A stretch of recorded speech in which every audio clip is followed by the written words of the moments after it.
आता है, अपने शिव जन संवाद यात्रा करता है, अपनों के बीच आता है, यहाँ की समस्याएं देखता है, यहाँ के लोगों की उम्मीदों को देखता है और सोचता है क्यों नहीं सेवा की संकल्प यहाँ से लिए जाए। एक बीजेपी की लहर चलती है, निर्दलीयों की लहर चलती है, सब खेमा हुए, अनुकूल प्रतिकूल नहीं हो पाता है, लेकिन उसने ठान लिया था कि मैं जनता की सेवा करूंगा, मेरे गांव की सेवा करूंगा, मेरी शिव विधानसभा की सेवा करूंगा। तो वो निकल पड़ता है सेव का चिन्ह लेके, 9 नंबर, बेल्ट नंबर 9 लेके, जो उसका लकी नंबर थे, वो जन सेवा शिव सेवा के लिए निकल जाता है।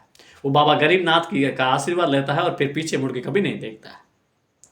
वो रवि था जिसके लिए हर जनता, हर दिल उसके लिए तैयार था, उसकी सेवा के लिए, उसके सहयोग देने के लिए। केवल न उसके शिव की जनता थी, बल्कि संपूर्ण भारत और भारत से बाहर से बैठे हुए लोग भी उसको सहयोग दे रहे थे। वो बंदा एक बार फिर ईश्वर को साक्षी मानकर और बाबा गरीबनाथ जी का आशीर्वाद लेके समस्त बाड़मेर, जैसलमेर और बालोतरा के देवताओं के दर्शन करने जा रहा है। वो दर्शन करने निकल गया है, वो ईश की आराधना करने निकल गया है। वो जब जैसलमेर आता है तो जो उसके लिए पलक पावड़े बिछा के जैसान तैयार रहता है। वो जो पोकरण जाता है तो वो परमाणु नगरी उसके स्वागत के लिए उमड़ती है।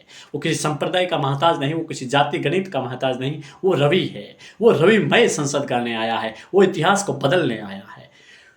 जब उसने 57 साल के इतिहास को बदल दिया था, जब उन्होंने 55 साल के वापस इतिहास को बदल दिया था, तो बात करते हैं बात हम उसकी दौर की करते हैं जब हमारी लोकसभा के प्रथम चुनाव होते हैं। भवानी सिंह जी, आदरणीय भवानी सिंह जी निर्दलीय चुनाव जीत जाते हैं। सेकंड चुनाव होता है, संसद का द्वितीय चुनाव होता है और रघुनाथ सिंह जी निर्दलीय चुनाव जीत जाते हैं। 9 बार कांग्रेस काबिज रहती है, 5 बार बीजेपी काबिज रहती है, जनता दल भी रहता है, जनता पार्टी भी रहती है।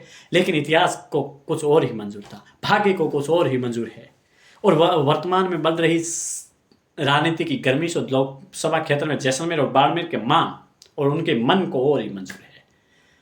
अब उन्होंने ठान लिया है कि एक नया संकल्प लिया जाए, एक नया चेहरा आजमाया जाए, अपनों को ही खड़ा किया जाए।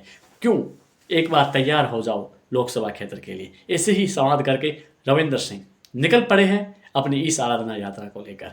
अब त्रिकोणीय मुकाबला है।